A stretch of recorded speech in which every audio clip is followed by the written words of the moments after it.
Hello dear students, welcome to my channel judiciary with Rashmi. आज की video में हम भारतीय दंड संहिता 1860 के अध्याय 3 धारा 55 धारा 55 से आगे समझेंगे। धारा 54 तक हमने पिछले वीडियो में बहुत ही डिटेल में कवर किया हुआ है। आप इंडिया के किसी भी जुडिशरी की तैयारी कर रहे हैं, आप एलएलबी कर रहे हैं या एलएलबी कर लिया है, एलएलएम एंट्रेंस की तैयारी कर रहे हैं या एलएलएम कर रहे हैं, या फिर आप लॉ सब्जेक्ट से रिलेटेड किसी भी कॉम्पिटिटिव एग्ज़ाम की तैयारी कर रहे हैं, तो ये सारे वीडियोस जो मैं अपने चैनल पे डाल रही हूँ ये आपके लिए बहुत ही इम्पॉर्टेंट है।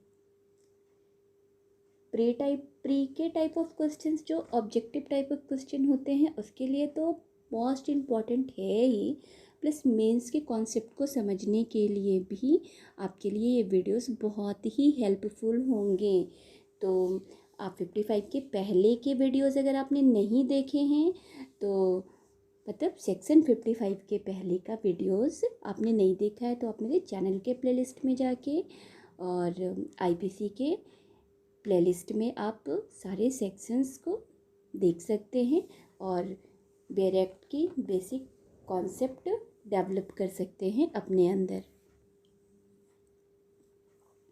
सेक्शन 55 कहता है आजीवन कारावास के दंडादेश का लघुकरण। आप इसको बहुत अच्छे से नोट डाउन कर लेंगे। लघुकरण क्या होता है? Commutation of sentence of death. Commutation लघुकरण हर मामले में जिसमें आजीवन कारावास का दंडादेश दिया गया हो, अपराधी की सम्मति के बिना भी समुचित सरकार उस दंड को ऐसी अवधि के लिए जो 14 वर्ष से अधिक न हो, दोनों में से किसी भांति के कारावास में लघुकृत कर सकेगी। क्या है? हर मामले में। पहले तो आपको ये ध्यान देना है कि हर मामले में, आप इसे अंडरलाइन कर लेंगे, जिसमें आजीवन कारावास का दंडादेश दिया गया हो। हर मामले में, और वो हर मामला कैसा होना चाहिए? आजीवन कारावास के दंडादेश का होना चाहिए। अपराधी की सम्मति के बिना भी समुचित सरकार उस दंड को ऐसी अवधि के लिए जो 14 वर्ष से अधिक न हो, यानी आजीवन कारावास की अवधि क्या हो गई? 14 वर्ष। ठीक है। दोनों में से किसी भांति के कारावास में लघुकृत कर सकेगी। जो आजीवन कारावास के दंडादेश दिए गए हैं तो ऐसे हर मामले में समुचित सरकार इस दंड की अवधि को लघुकृत कर सकेगी, जो कि 14 वर्ष से अधिक के नहीं होंगे ऐसे दंड के लिए। सेक्शन 55 को सेक्शन 55 के बारे में थोड़ा सा और जान लेते हैं कि यह धारा जो है वह मृत्यु दंड के लघुकरण के मामले में क्या कह रहा है कि आजीवन कारावास के दंडादेश वाले हर मामले में समुचित सरकार अपराधी की सम्मति के बिना भी उस दंड को कारावास में लघुकृत कर सकेगी। और कैसा दंड? जो कि 14 वर्ष से अधिक का न हो। क्लियर हो गया होगा। सेक्शन 55 सीआरपीसी की धारा 433 के साथ पढ़ेंगे तो क्लियर हो जाएगा, क्योंकि सीआरपीसी की धारा 433 में भी यही प्रावधान है।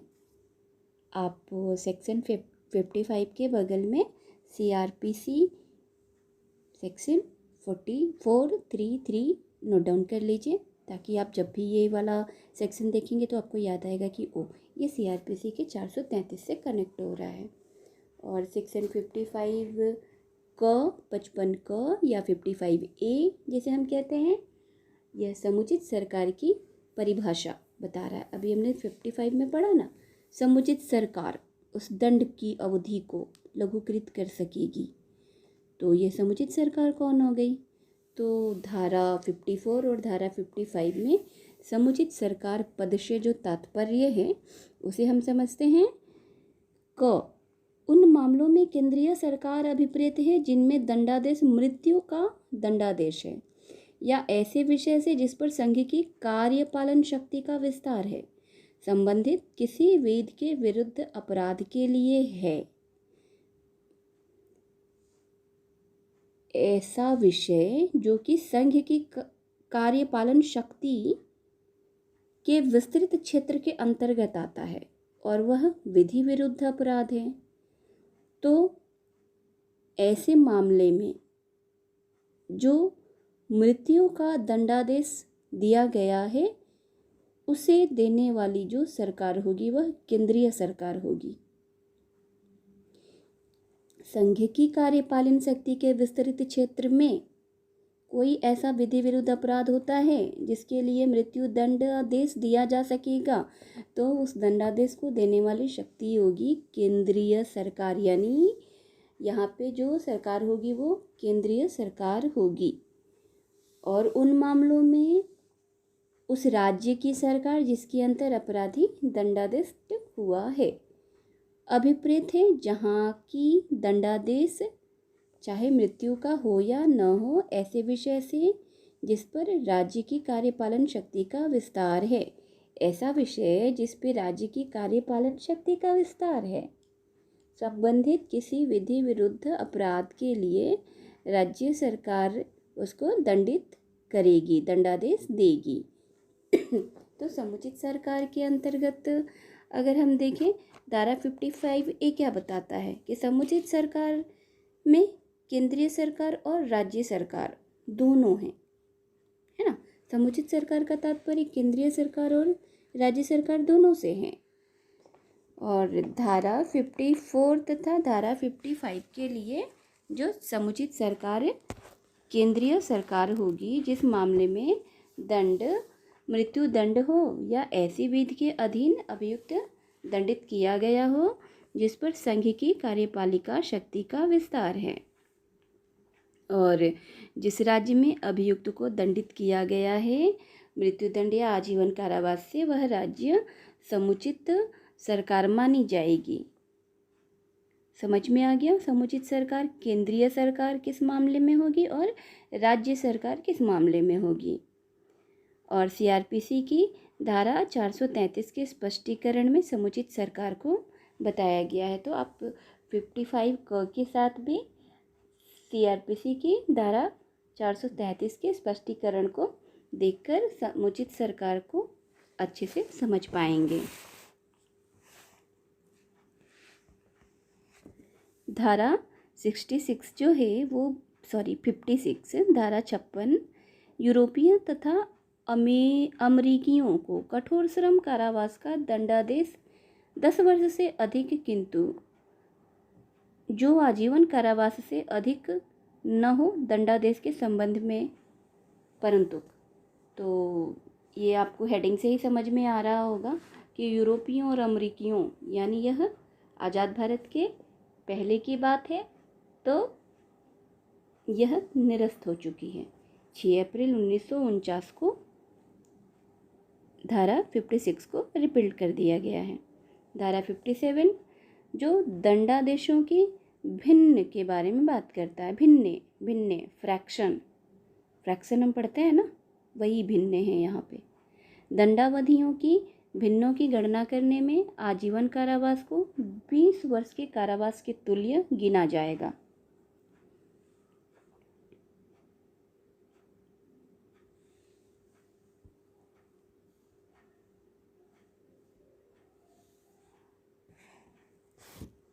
धारा 57 ने क्या बताया कि दंडावधियों की भिन्नों की गणना करने में आजीवन कारावास को 20 वर्ष के कारावास के तुल्य गिना जाएगा। और धारा धारा 57 ना, धारा 57 अभी मैंने बोला।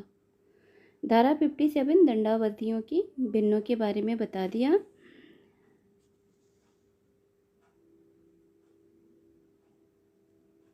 धारा 57 जो है उसका नियम धारा 116 तथा 511 के लिए लागू होगा। ये आप यहाँ पे नोट डाउन कर सकते हैं। जो दंडावधियों की भिन्नें हैं, इसका जो नियम है वो धारा 116 116 तथा धारा 511 के लिए लागू होगा। तो आप ऐसे भी कह सकते हैं कि धारा 57 का उदाहरण धारा 511 और धारा 116 है। सेक्शन 57 में जो बातें कही गई हैं उसका एग्जाम्पल आईपीसी की सेक्शन 116 और सेक्शन 511 116 और 511 ये सेक्शन 57 के एग्जाम्पल माने कहे जा सकते हैं। कहे क्या जा सकते हैं।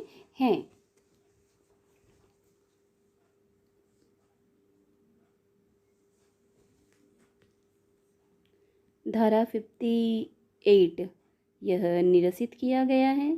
धारा 59 इसे भी निरसित कर दिया गया है। धारा 60 यह दंडादिष्ट कारावास के कतिपय मामलों में संपूर्ण कारावास या उसका कोई भाग कठिन या सादा हो सकेगा। इसके बारे में बात करता है कि हर मामले में जिसमें अपराधी दोनों में से किसी भांति कारावास से दंडनीय है, वह न्यायालय जो ऐसे अपराधी को दंडादेश देगा सक्षम होगा कि दंडादेश में यह निर्दिष्ट करे कि ऐसा संपूर्ण कारावास कठिन होगा या ऐसा संपूर्ण कारावास सादा होगा, या यह कि ऐसे कारावास का कुछ भाग कठिन होगा और कुछ भाग शेष भाग सादा होगा। यह न्यायाधीश को, जो न्यायालय है, जो दंडादिष्ट कारावास के कुछ ऐसे मामले हैं जो संपूर्ण कारावास से या उसका कोई भाग कठिन या सादा हो सकेगा कि बात करने वाला न्यायालय इसे पूर्ण अधिकार होगा कि ऐसा अपराधी जिसको कि कठोर या सादा कि दोनों में से किसी भी भांति के कारावास से दंडनीय है, तो यह कठिन कारावास होगा या सादा कारावास होगा, या संपूर्ण कारावास सादा होगा या संपूर्ण कारावास कठिन होगा, या कारावास का कुछ भाग कठिन होगा कुछ भाग सादा होगा। यह धारा 60 बताती है। धारा 61 संपत्ति के समअपहरण का दंडादेश, इसे भी निरसित कर दिया गया है। धारा 62 यह भी निरसित कर दिया गया है। धारा 63 ये जुर्माने की रकम की बात करता है। जहाँ की राशि अभिव्यक्त नहीं की गई है, जितना तक जुर्माना हो सकता है, वह अपराधी जिस रकम के जुर्माने का दायी है वह अमर्यादित है किंतु अत्यधिक नहीं होगी। जुर्माना अधिरोपित करना न्यायालय के विवेक पर निर्भर करता है। यहाँ इसका निर्धारण अभियुक्त की हैसियत का ध्यान रखते हुए किया जाता है। धारा 63 जुर्माने की रकम की बात करता है और जुर्माने की रकम अमर्यादित है किंतु अत्यधिक नहीं होगी और व्यक्तियों के यानी अपराधी के अभियुक्त के हैसियत का ध्यान रखते हुए जुर्माने का निर्धारण न्यायालय के विवेक पर निर्भर है। धारा 64 जुर्माना न देने पर कारावास का दंडादेश। कारावास और जुर्माना दोनों से दंडनीय अपराध के हर मामले में जिसमें अपराधी कारावास सहित या रहित जुर्माने से दंडादेश हुआ है तथा कारावास या जुर्माने अथवा केवल जुर्माने से दंडनीय अपराध के हर मामले में जिसमें अपराधी जुर्माने से दंडादेश हुआ है, वह न्यायालय जो ऐसे अपराधी को दंडादेश करेगा सक्षम होगा कि दंडादेश द्वारा निर्देश दे कि जुर्माना देने में व्यतिक्रम होने की दशा में अपराधी अमुक अवधि के लिए कारावास भोगेगा जो कारावास उस अन्य कारावास के अतिरिक्त होगा जिसके लिए वह दंडादेश हुआ है या जिससे वह दंडादेश के लघुकरण पर दंडनीय है।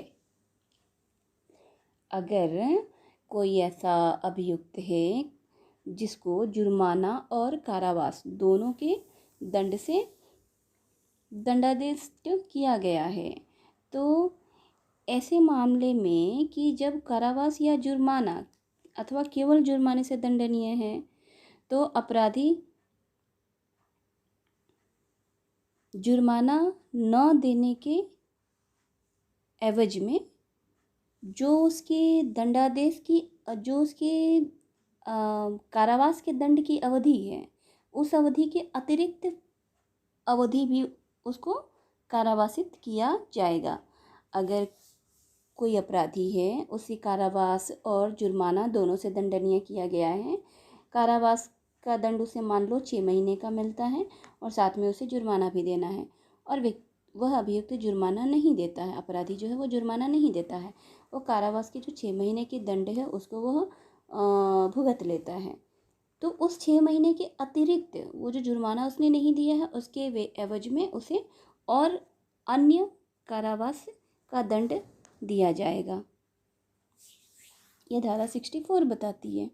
धारा 65, जबकि कारावास या जुर्माना दोनों आदिष्ट किए जा सकते हैं, तब जुर्माना न देने पर कारावास की अवधि, यदि अपराध कारावास और जुर्माना दोनों से दंडनीय है, तो वह अवधि जिसके लिए जुर्माना देने में व्यतिक्रम होने की दशा के लिए न्यायालय अपराधी को कारावासित करने का निर्देश दे, कारावास की उस अवधि की 1/4 से अधिक न होगा।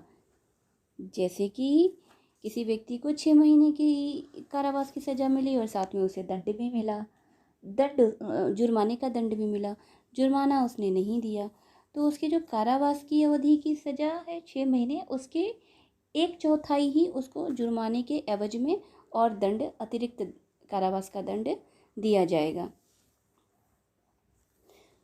धारा 66 बताती है जुर्माना न देने पर किस भांति का कारावास दिया जाए, तो वह कारावास जिसे न्यायालय जुर्माना देने में व्यतिक्रम होने के लिए अधिरोपित करे, ऐसा किसी भांति का हो सकेगा जिससे अपराधी को उस अपराध के लिए दंडादेश किया जा सकता है। आप समझ पा रहे होंगे। धारा 65 ये बताता है कि कारावास और जुर्माना दोनों अगर आदिष्ट किए जा सकते हैं, तब जुर्माना नहीं देने पर कारावास की अवधि उस अवधि की 1/4 से अधिक न होगी, यानी 1/4 होगी उस अवधि की जिस अवधि का कारावास का दंड उसे दिया गया है। और धारा 66 आपने समझा, जुर्माना न देने पर किस प्रकार की किस भांति का कारावास उसे दिया जाएगा, तो यह किसी भी भांति का हो सकेगा। धारा 67 ये बहुत ही इम्पोर्टेंट है। जुर्माना न देने पर कारावास, जबकि अपराध केवल जुर्माने से दंडनीय हो। ऐसा अपराध जिसके लिए कारावास नहीं बल्कि जुर्माना ही दंड के स्वरूप निश्चित किया गया है, तो ऐसी अवधि में अगर जुर्माना नहीं दिया जाता है तो क्या होगा? ऐसी दशा में जुर्माना अदा न करने पर कारावास सादा होगा तथा इसके जो मापमान है वो आप नोट डाउन कर सकते हैं। यदि जुर्माना जो है वो 50 रुपये से अनधिक है, तो सज़ा जो होगी वो 2 मास से अनधिक का कारावास। अनधिक समझ पा रहे हैं आप? 50 रुपये तक का यदि जुर्माना है तो उसके लिए कारावास कितना निश्चित है? 2 मास। आपको बस इतना ही याद रखना है। 50 रुपये के लिए तक का कारावास है तो 50 रुपये तक का जुर्माना का दंड दिया गया है, तो उसे 2 मास के लिए कारावासित किया जाएगा। जुर्माना नहीं देने पर 50 रुपये का जुर्माना अगर नहीं देता है, 50 रुपये तक का जुर्माना, तो उसे 2 मास तक के लिए कारावासित किया जा सकेगा। और यदि जुर्माना 50 रुपये से अधिक किंतु 100 रुपये से अनधिक यानी 100 रुपये से कम का है, तब कारावास जो है वह 4 मास से अनधिक का होगा, यानी किसी भी सूरत में 4 मास से अधिक का कारावास नहीं होगा। यदि जुर्माना 50 रुपये से अधिक और 100 रुपये से कम तक के बीच का है तो। और यदि जुर्माना 100 रुपये से अधिक का है और 100 रुपये से अधिक चाहे जितने भी रुपए का जुर्माना है, तब कारावास 6 मास से अनधिक का हो सकेगा। उम्मीद है 67 आप समझ पाए होंगे। आपको बस ये इतना याद रख लेना है धारा 67 में कि 50 रुपये तक का किसी व्यक्ति को जुर्माने का दंड दिया गया है और वो नहीं जुर्माना देता है तो उसे 2 मास का कारावास दिया जा सकेगा, 2 मास से अधिक का नहीं। और अगर 100 रुपये तक का दंड है यानी 50 रुपये से ऊपर और 100 रुपये से कम के जुर्माने का दंड है तो ऐसी दशा में जुर्माना नहीं देने पर उसे 4 मास तक की अवधि का कारावासित किया जाएगा। और 100 रुपये से अधिक का अगर दंड दिया गया है तो और वह दंड नहीं पूरा किया गया है जुर्माने का तो 6 मास तक की अवधि का उसे कारावासित किया जाएगा। तो ये 67 का जीस्ट है। सेक्शन 68 जुर्माना देने पर कारावास का पर्यवसान हो जाना। जुर्माना देने में व्यतिक्रम होने की दशा के लिए अधिरोपित कारावास तब पर्यवसित हो जाएगा जब वह जुर्माना या तो चुका दिया जाए या विधि की प्रक्रिया द्वारा उद्ग्रहित कर लिया जाए। जुर्माने का भुगतान व्यतिक्रम क्या है? जुर्माने का भुगतान करने हेतु दंडाधिस्थ व्यक्ति को उसे तुरंत जमा करना चाहिए। यद्यपि उसे न्यायालय के विवेकाधिकार में कुछ समय प्रदान किया जाता है, फिर भी जुर्माना न्यायालय द्वारा निर्धारित अवधि के पूर्व जमा किया जाना अनिवार्य है और यदि नहीं तो कारागार में भेजे जाने का दायित्व उपगत होगा। जो भी समय निश्चित किया गया है जुर्माना देने के लिए कि 2 महीने के अंदर देना है कि 6 महीने के अंदर देना है कि 1 साल के अंदर देना है, जो भी नियत समय तय किया गया है उस समय के पूर्व यदि जो जुर्माने का दंड है वो पूरा नहीं किया जाता है तो समय पूर्ण हो जाने पर कारागार में भेजे जाने का दायित्व हो सकेगा। जब कारावास प्रारंभ हो, अभियुक्त को विधिक अधिकार प्राप्त हो सकता है कि वह जुर्माना निक्षेप करे तथा तब धारा 68 प्रवर्तनीय होगी तथा कारावास समाप्त होगा। यह उस्मान बनाम उत्तर प्रदेश राज्य एवं अन्य 2007 के वाद में निर्णित किया गया। सेक्शन 69 यह जुर्माने के आनुपातिक भाग के दे दिए जाने की दशा में कारावास का पर्यवसान की बात करता है।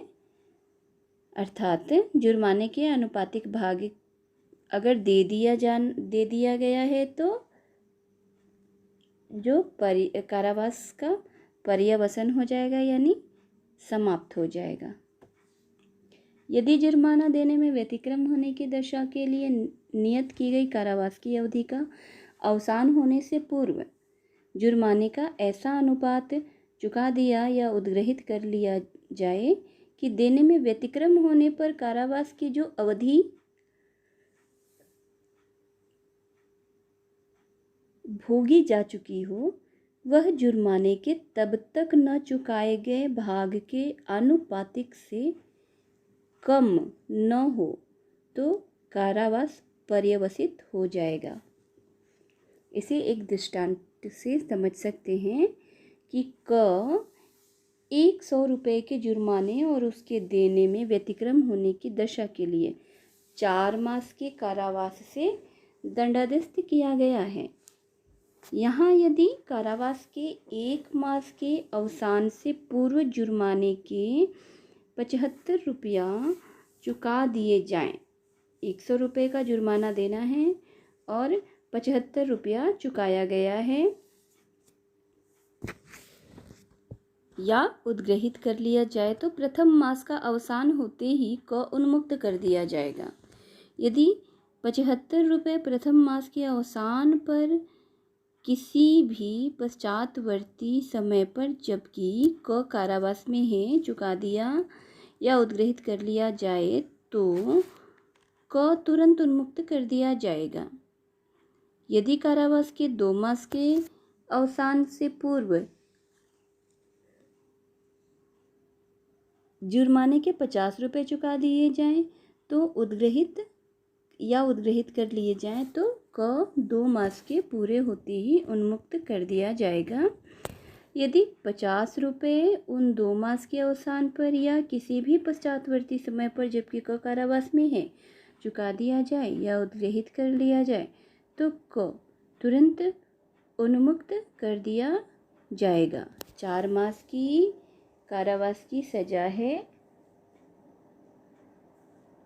किसी व्यक्ति को जुर्माने से दंडित किया गया है, इसको ऐसे समझते हैं कि कोई व्यक्ति को है उसे 100 रुपये के जुर्माने से दंडित किया गया है, जुर्माना वह नहीं देता है तो उसके एवज में उसी क्या है 4 मास की सज़ा होगी।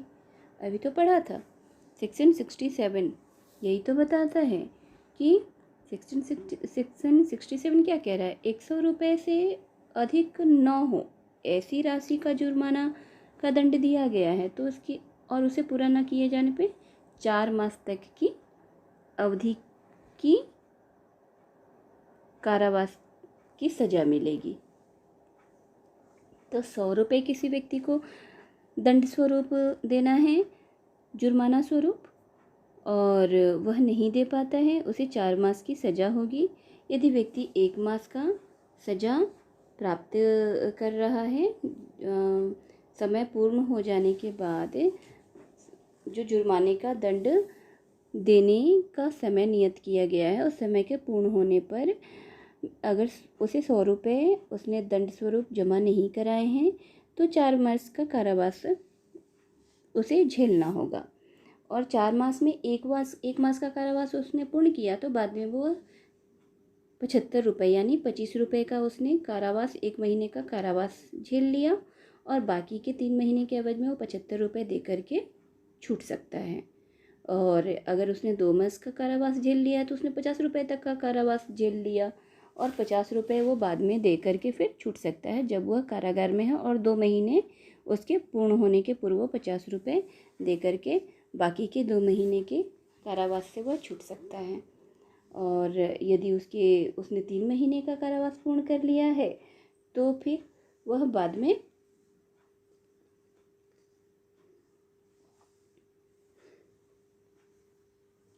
उसके एवज में जितना उसने कारावास की अवधि को भुगतान कर लिया है बची हुई अवधि के एवज में वह बची हुई राशि को भुगतान करके उन्मुक्त हो सकता है। सेक्शन 67 जुर्माने का 6 वर्ष के भीतर या कारावास के दौरान में उद्ग्रहणीय होना। जुर्माने की 6 वर्ष के भीतर या कारावास के दौरान उद्ग्रहणीय यानी वसूल करना। उद्ग्रहणीय होना संपत्ति को दायित्व से मृत्यु उन्मुक्त नहीं करती है। इस बात धारा 70 करती है। जुर्माना या उसका कोई भाग जो चुकाया न गया हो दंडादेश दिए जाने के पश्चात 6 वर्ष के भीतर किसी समय और यदि अपराधी दंडादेश के अधीन 6 वर्ष से अधिक के कारावास से दंडनीय हो तो उस कालावधि के अवसान से पूर्व किसी समय उद्ग्रहित किया जा सकेगा और अपराधी की मृत्यु किसी भी संपत्ति को जो उसकी मृत्यु के पश्चात उसके ऋणों के लिए वैध रूप से दायी हो इस दायित्व से उन्मुक्त नहीं करती है। धारा 71 कई अपराधों से मिलकर बने अपराध के लिए दंड की अवधि की बात करता है। जहाँ की कोई बात जो अपराध है ऐसे भागों में जिनमें का कोई भाग स्वयं अपराध है, उससे मिलकर बनी है, वहाँ अपराधी अपने ऐसे अपराधों में से एक से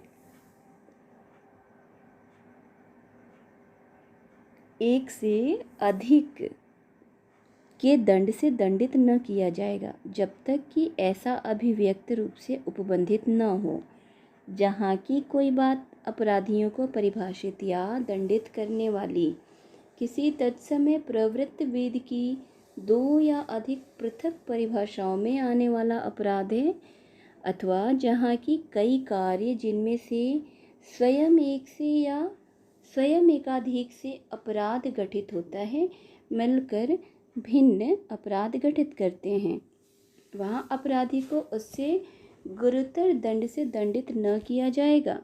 जो ऐसे अपराधों में से किसी भी एक के लिए वह न्यायालय जो उसका विचारण करे उसे दे सकता है।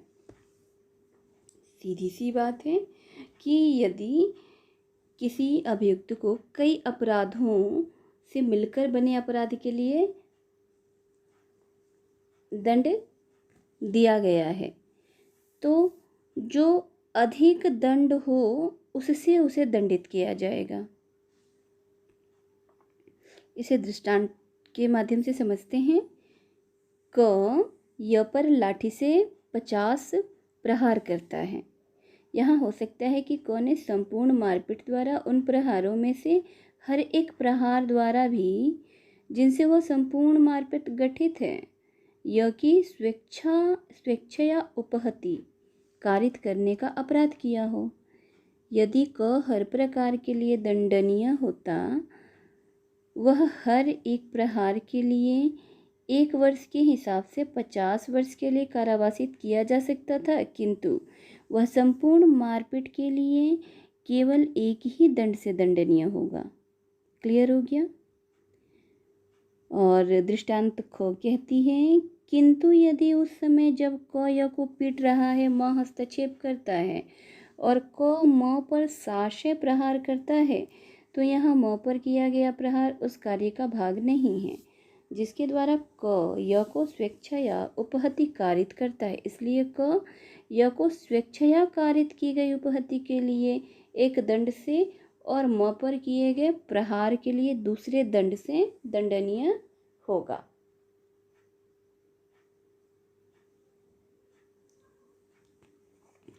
धारा 72 बताती है, कई अपराधों में से एक के दोषी व्यक्ति के लिए दंड, जबकि निर्णय में यह कथित है कि यह संदेह है कि वह किस अपराध का दोषी है। कई अपराधों में से एक के दोषी के लिए दंड, जबकि निर्णय में यह कथित है कि यह संदेह है कि वह किस अपराध का दोषी है। तो ऐसी दशा में अभियुक्त को कम से कम दंड से दंडनीय किया जाएगा। कम से कम दंड से दंडनीय किया जाएगा धारा 72 के प्रावधान के अनुसार। और आत्मचिंतन का सिद्धांत धारा 73 और 74 में दिया गया है।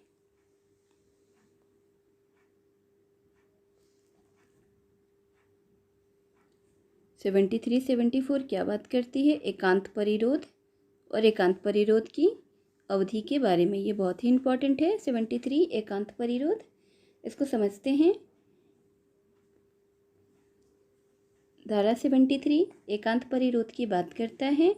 एकांत परिरोध के मामले में जिसमें न्यायालय कठिन कारावास का दंड देने की शक्ति रखता हो, न्यायालय किसी अपराधी को एकांत परिरोध में रखने का आदेश दे सकेगा तथा अधिकतम अवधि 3 मास तक की हो सकती है तथा यह निम्न मापमान के अनुसार होगा। इसको आप ऐसे करके लिख सकते हैं।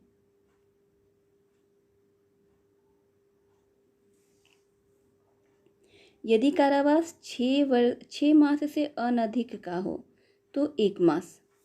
एकांत परिरोध की स्थिति में यदि 6 मास से अधिक का कारावास न हो, यानी 6 मास तक का कारावास हो, तो 1 मास तक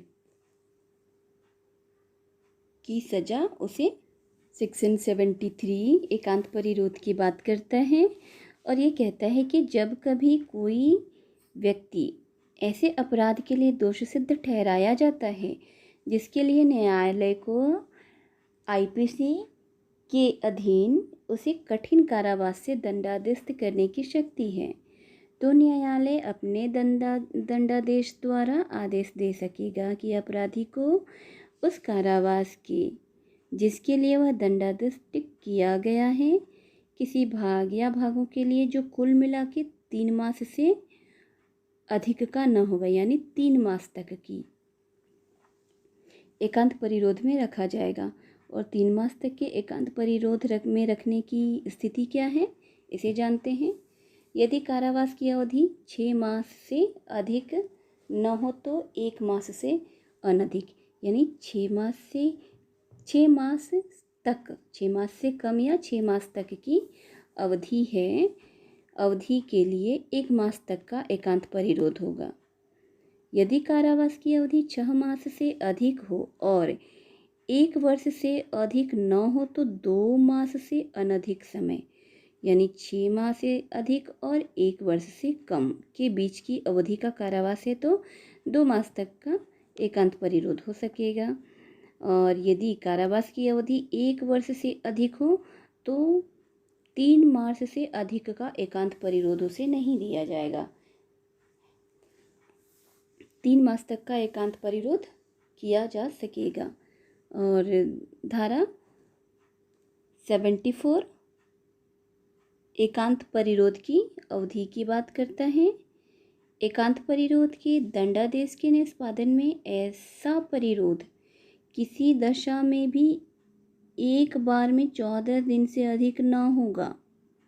साथ ही ऐसे एकांत परिरोध की कालावधियों के बीच में उन कालावधियों से अन्यून अंतराल होंगे और जब दिया गया कारावास 3 मास से अधिक हो तब दिए गए संपूर्ण कारावास के लिए उस 1 मास में एकांत परिरोध 7 दिन से अधिक न होगा।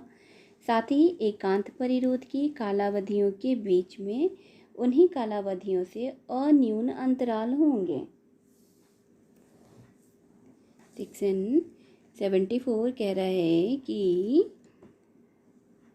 यदि कारावास का दंड 3 मास से अधिक का दिया गया, 3 मास को अंडरलाइन कर लेंगे, तब ऐसी दशा में किसी एक मास में एकांत परिरोध की अवधि 7 दिन की हो सकेगी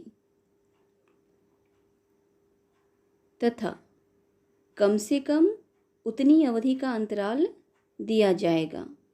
यदि एकांत परिरोध में कारावास की अवधि 3 मास या उससे कम की हो तब एक बार में अधिकतम एकांत परिरोध की अवधि कितनी हो सकेगी, 14 दिन की, तथा पुनः कम से कम उतने दिनों का अंतराल दिया जाएगा। उम्मीद है सेक्शन 74 तक आप एक बेसिक समझ बना पाए होंगे बेयर एक्ट के बारे में। सेक्शन 75 जो है वो रिपीट कर दिया गया है।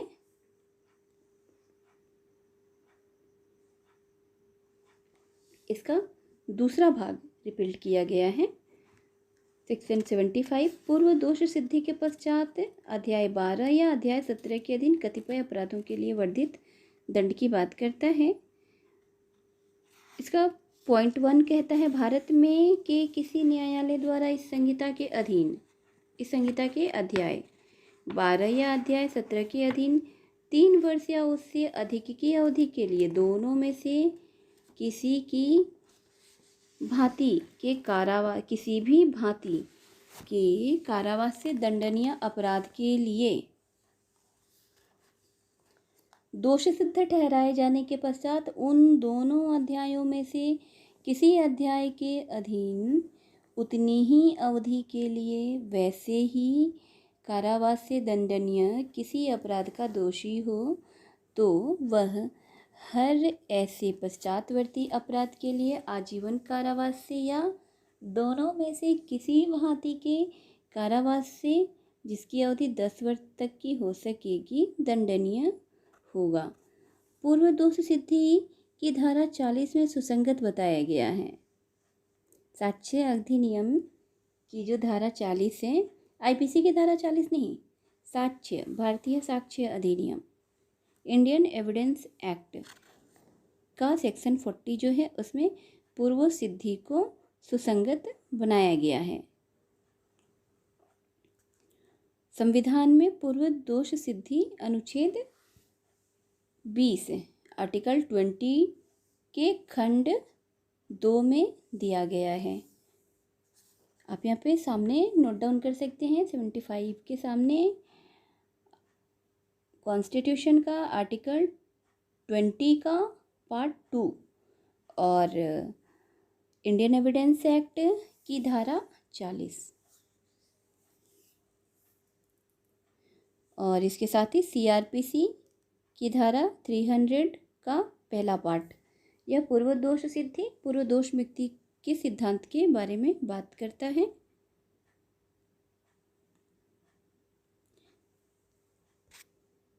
पूर्व दोष सिद्धि जो सेक्शन 75 के अंतर्गत यह नया शब्द आता है, इसकी टिप्पणियों के माध्यम से हम इसे समझते हैं। दोष सिद्ध ठहराए जाने के पश्चात का अर्थ यह है कि दंडादेश प्रवर्तन में आ गया होना चाहिए। यदि किसी मामले में पूर्व दोष सिद्धि उच्चतर न्यायालय द्वारा निरस्त की जा चुकी है तो वह उक्त शब्दों के अंतर्गत नहीं आती है। इसको दिलीप कुमार शर्मा बनाम राज्य के वाद में निर्णित किया गया है। आप इसे ऐसे समझ सकते हैं कि कोई अपराधी जो है वो जिस काल में अपराध करता है उस अपराध के समय वह सज़ा का प्रावधान नहीं है, लेकिन आगे चल कर के उस सज़ा का प्रावधान कर दिया गया और यह कह दिया गया कि जब से यह विधि लागू हुई है तब से ही यह सज़ा, मतलब कि जिस दिन यह अमेंडमेंट करके सज़ा को जोड़ा गया है उस दिन से या उसके पहले से, अगर ऐसा शब्द जुड़ा है तो जो पहले के द्वारा की गई अपराध हैं वह पूर्व दोष सिद्धि शब्द के अंतर्गत आएंगे और पश्चात दोष सिद्धि अगर होगा तो दोष सिद्धि तो पहले ही हो गई है और कानून बाद में आया है तो उसे सज़ा नहीं मिलेगी, लेकिन पूर्व दोष सिद्धि होगा तो वहाँ पे सज़ा मिलेगी। तो इस तरीके से हमने चैप्टर 3 भारतीय दंड संहिता का अध्याय 3 सेक्शन 53 से सेक्शन 75 तक समझने का प्रयास किया और उम्मीद है आप धीरे धीरे अपनी बेरेक्ट का नोट्स भी तैयार कर रहे हैं और साथ में आप लाइक, सब्सक्राइब और शेयर भी करते चलिए, जिससे मुझे वीडियो बनाने में और अच्छा लगेगा। अगर आप किसी प्रकार का सुझाव देना चाहते हैं, कोई प्रश्न पूछना चाहते हैं, किसी भी प्रकार की आपकी क्वेरीज है तो आप कमेंट बॉक्स में पूछ सकते हैं, अपना सुझाव दे सकते हैं। स्वागत है। वीडियो यहाँ तक देखने के लिए आप सभी का बहुत बहुत धन्यवाद।